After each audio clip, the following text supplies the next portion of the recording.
Sa halagang 200 pesos, challenge question, may pira ka, may pira din ako. Kung ang kalahati ng pira mo idagdag sa pira ko, ang pira ko magiging 30 pesos. Pero pag ako ang magdagdag sa pira mo, sa pangatlong bahagi ng pira ko, ang pira mo din magiging 30 pesos. Ang tanong, magkano ang pira mo at pira ko? Yan, Bisayaw na to para masabtan. Naa kay kwarta, naapod ko'y kwarta.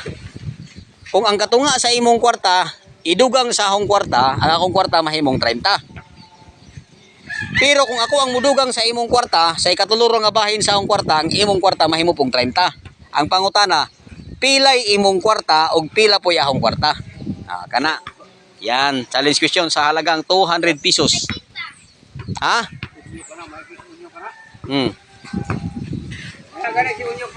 Parehas na mo. Parehas. Magkano? 30. 30 sa iyo, 30 din sa akin. Sige. Ano natin? Kung 30 pesos ang pira mo, 30 pesos din sa akin, ang kalahati ng 30 idagdag mo sa 30 ko, sobra na. Ang palaisipan, kung ang kalahati idagdag sa pira ko, magiging 30 pesos din ang pira ko. Lumampas na. 30 plus 15, 45 na. Lumampas na. So, mali ang answer.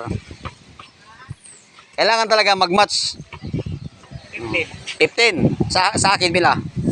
Magkano sa akin?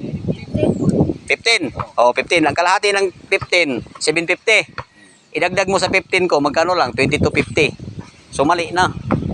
Hindi maabot ng 30. Kailangan talaga, pag ako magdagdag sa pangatlong bahagi, bawa, 15 ang pira ko. Pangatlong bahagi ng 15, 5 pesos. Idagdag ko sa pira mo na 15, 20 pesos lang. Kailangan talaga, ang pira mo magiging 30 pesos, ang pira ko din magiging 30 pesos. Kalahati sa'yo, pangatlong bahagi lang sa akin. Ha? Hindi, kung zero, wala na.